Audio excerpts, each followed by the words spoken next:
Hey guys, what's up? I'm going to share a couple of games with you today. I was just going to share the one, but there's another one that's just another good example, but for very different reasons. So welcome to Beauty and the Beast, and we're going to start with the Beast. This one is ugly. My opponent is rated 1651, right? I've never been that high in Blitz. Okay, they're both 5-minute Blitz games, by the way.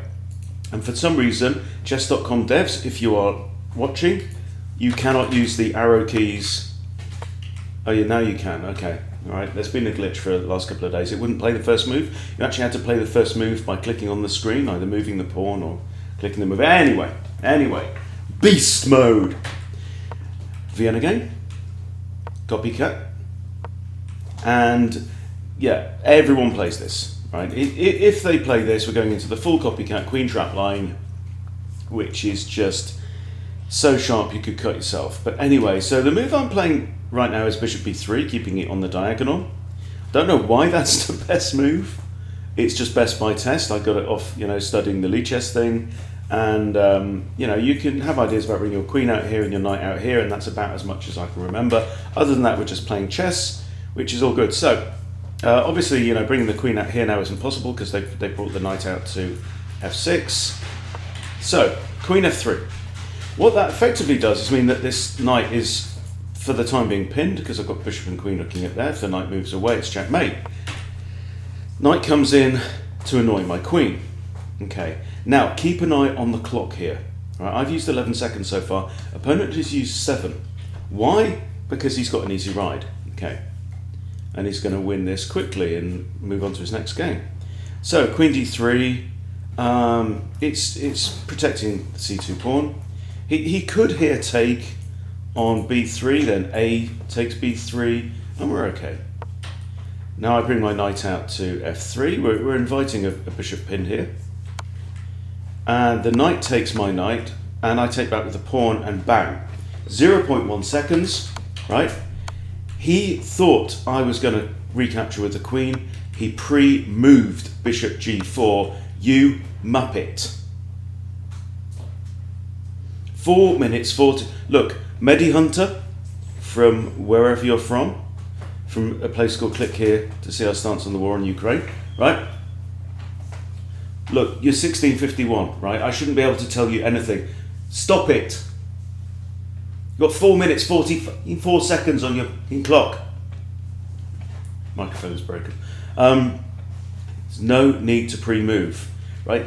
Yet I will sometimes pre-move in order to prevent myself from forgetting the correct recapture, but only if it's going to be correct. Here, you were expecting this. You thought you were going to, attack my queen. I took with the pawn. You pre-moved. You lost your bishop, and you deserve everything you're going to get. All right, queen f3 hits the knight and also threatens that. Okay, there are 2 viable moves. One is knight here defending f7. The other is knight here to block f7. Instead, he captures a pawn and with check. And of course, the bishop is defended by the king. Does this work? No, for reasons that will become clear. Okay, king f1. Queen comes out now to f6. So we have a queen face-off. Now, what do we see? Okay, all right, face-off of queens. That's actually incidental to the issue here. We can rewind here. Okay, the issue is bishop is attacked twice and it's defended by a knight. Okay, fair enough. But then you go on to, I've got more attackers than defenders, but attacker number 1 is a queen and recapturer number 1 is a knight. That doesn't work out on paper. No, you are correct. The point is, the queen's also attacking the knight. Yeah? The knight is the only defender of the bishop. If I take the knight with a queen or anything, then the bishop will fall to the king. Now, or if I drive the knight away, that bishop's mine, right? Queen comes out, whatever. Tradey, h3, oh no, not h3. Oh no, I throw in this first, yeah?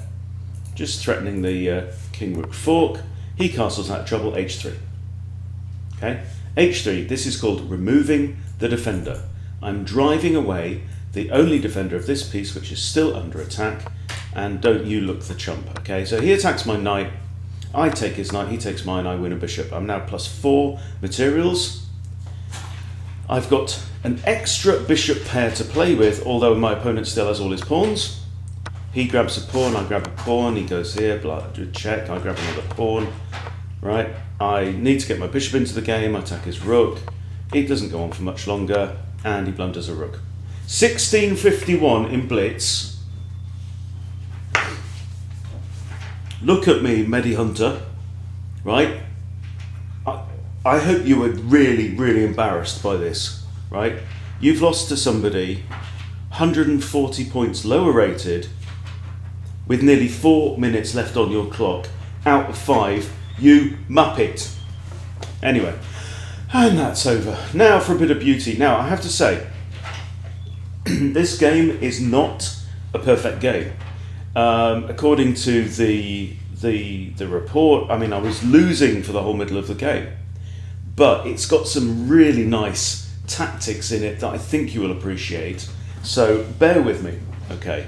So my appraiser, opponent Jish NUCV from India, rated 1529, and again, yeah. See, look here, I'm hitting the arrow keys. It's not working. Right now, it started with a slip.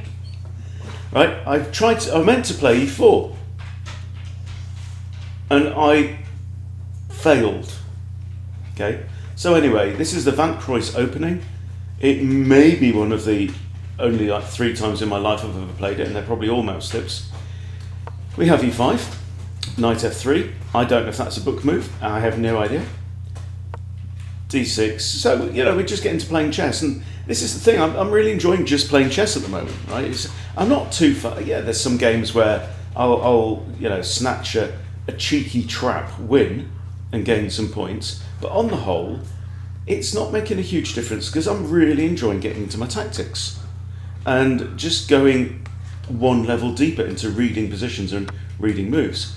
Right, so we have a trade of stuff. Now, here, maybe a better move is to capture with the queen, okay, but then that would have just begged for knight c6 with tempo.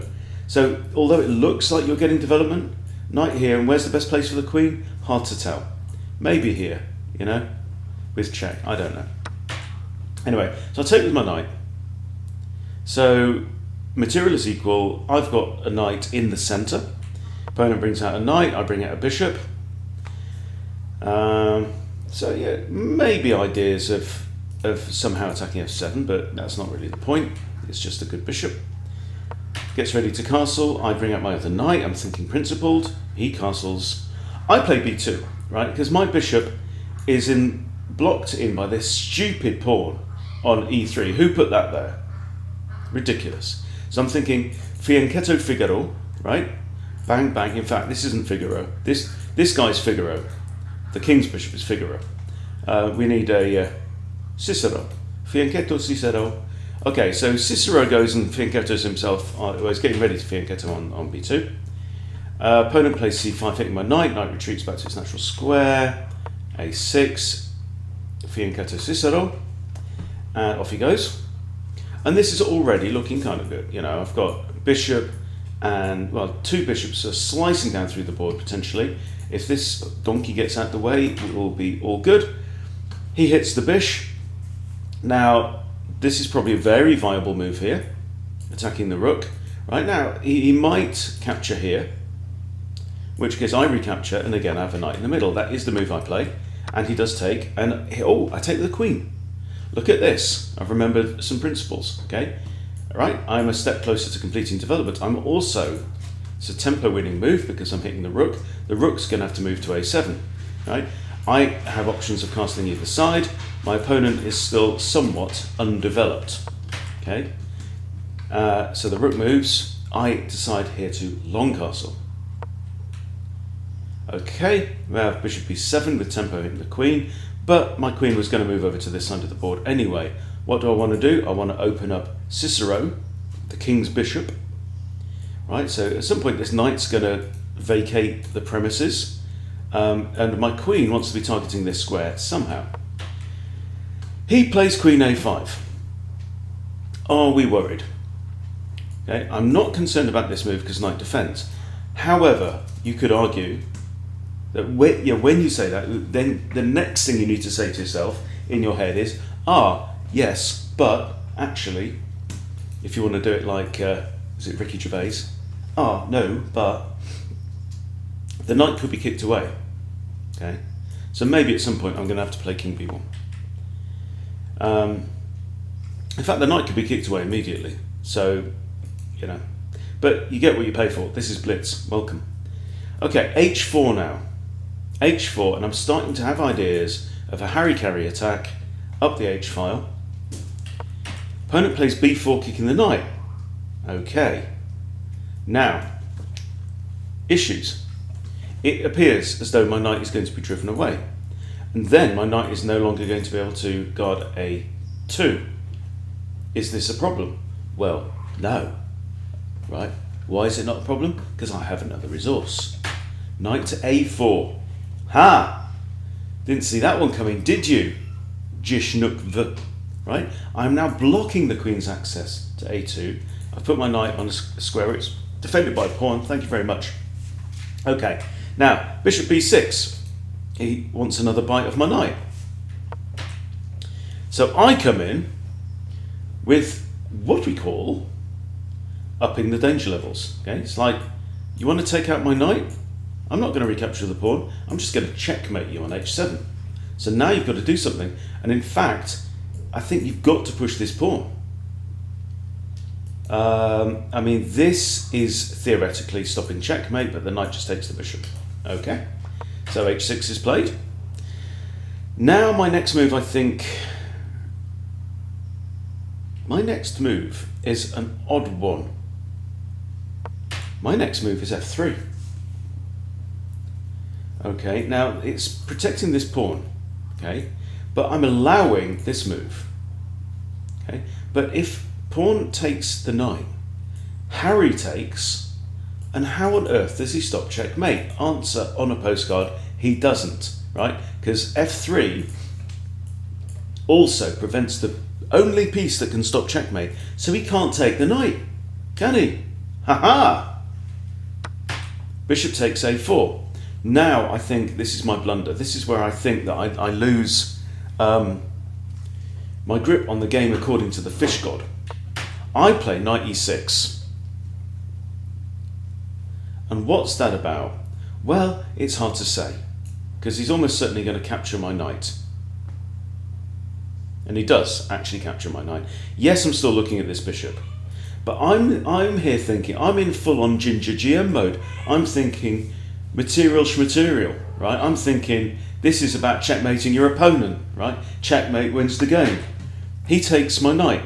I've just given up. I'm now 2 pieces down. 2. He's got a hanging bishop. Is Hunty interested in the hanging bishop? Is he hell? Queen g6. Queen g6. What's your plan, Huntster? To be honest, I don't really know. I'll be fair to you, right? But I am threatening checkmate, okay? And really, honestly, truly, there's a couple of ways. I mean, he could put his bishop there, okay? But then I take the bishop. He can't take back the pawn, he'd have to take back the rook. That's okay. He plays, I think, the other move, which is rook f7, defending the g7 pawn. Fairy snuff. Okay. Now, there's lots of things we could do. You know, yes, I've got hanging bishop here. Pah. Right? I could capture this pawn, pinning the rook. Yeah. You know? g4. Right? We're doing a pawn storm down the king's side. His queen, by the way, has been sitting knitting now for about 10 minutes. Okay, his bishop comes in facing off with my bishop. Ooh, spicy. Okay? And I think, in for a penny, in for a pound. We are in the business of a king's side pawn storm, right? g5. And the great thing is, you know, pawn breaks like this when you're attacking 2 things forces something to happen. So the first thing that happens is he trades off his bishop. Oh, it's all right. I don't care, right? And now, I mean, now he does have the opportunity to move this pawn forward. He doesn't do that. He plays bishop e8. I capture on h6. He comes in with check, I simply retreat. Now, the queen cannot checkmate me or check me or whatever here. I'm guarding this square with the king, I'm guarding this square with the king and rook. I'm actually feeling quite safe for the time being. What's more, he's got rid of his dark squared bishop, he's only got a light squared bishop left, and I have a nice little tortoise shell around my king with that. So, what do we play now? Now I throw in, no, it's not my move, it's his move. He throws in c4. Okay, so now this is a problem. If he's allowed to play c3, it's checkmate and there's bugger all I can do about it. We cannot allow this, can we, precious? No, we can't. Okay.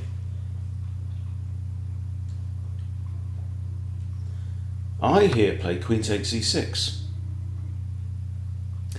Oh, I see what I did there, right? So yeah, I've won the pawn, I've pinned the rook, but also, hang on. Why can't he just play this now? Right, I'm attacking this pawn with my queen, but surely isn't this just winning? But he doesn't do that. Hang on, he does that. Oh, I don't, ooh. I have a check. Hang on, so if, let's say he does this, I push forward with check. I don't know, I think he's missed the trick there. He plays this move, and I take the pawn. Right, this is absolutely essential, and now white is actually, believe it or not, better. I'm one piece behind at this point, I'm -3 materials. Knight comes out. I grab this pawn with my rook, activating my rook. Okay, he's got both of his rooks on the 7th rank, which seems like quite a solid defense. Now he comes around and hits my queen with his knight. And now I ignore. Push forward with h7 check.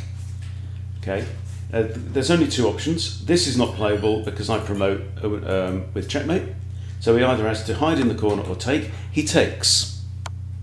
Now I have a check with queen e4. He comes back here. And now queen a8, sorry.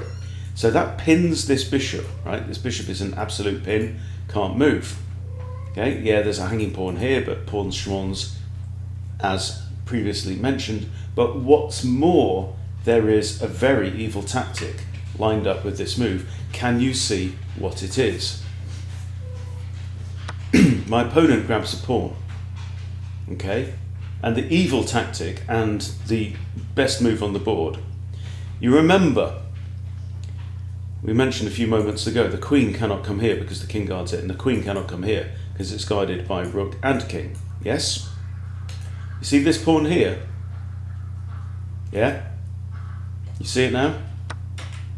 Rook takes a6. Oh no, my queen is trapped. Not mine, his. That's me pretending to be him. Okay? In he comes, knight d2 check. Whatever. Yeah? King just moves to a1. I'm still guarding b2. Queen still can't come here. Queen is still trapped. He takes a pawn. Meh. I take the knight. Queen is still trapped. I don't even have to take her yet. She's lying there with her head on the block going, hurry up. Right? And now he interposes with the rook. Now I'd seen this. I had actually seen this. I knew this was possible. Okay? You know, like say I take rook, he takes rook, I've got to leave the premises. But I can capture the bishop, and that comes with check. He blocks with his rook. I throw in another check. This queen is mine. Her head is mine. Thank you for playing. Good night. Okay. Now I'm up a queen for a rook. How did that happen? And two pawns. Wow. Okay. Hit the rook. I'd love to fork these rooks, but I'd have to get to this square, right? And from that square I can't do it because I'm not a knight and a queen. He attacks. Now I fork the two rooks, although this one, it has to be said, is defended. Okay. He doubles up. Now, very important thing to realise. King can't come to this square. So this rook f1 here is check. Okay. Because my king can't move to a legal square, that would be forced and that would be checkmate. So we cannot allow that. So queen comes down to d1. Yeah? As long as my queen and my rook are on the back rank, poor opponent with black with 44 seconds on the clock, he hasn't got anything. Okay? I just push up Harry, he comes up, off Harry goes. Now he doubles up on here, but I am unconcerned. It's time just to win. Okay? So I throw in a check. I capture the pawn with discovered check by the rook. More checks, more checks, more checks, and we went on time. But I thought that was really interesting, particularly very, very proud of that queen trap as well. So we'll have a look at the game review. I think my opponent has to have a missed win. I think that pawn c3, queen b2 was just checkmate, but let's find out. Quick look at this, 68 from me, 62 from him, and we'll just whiz through. So this is a book move. Let's just, what is the, what's the eval here? E3 is a weak first move that doesn't do enough to control the centre. I know, because it started with a slip. White is plus 0.06. Okay, knight f3 is okay.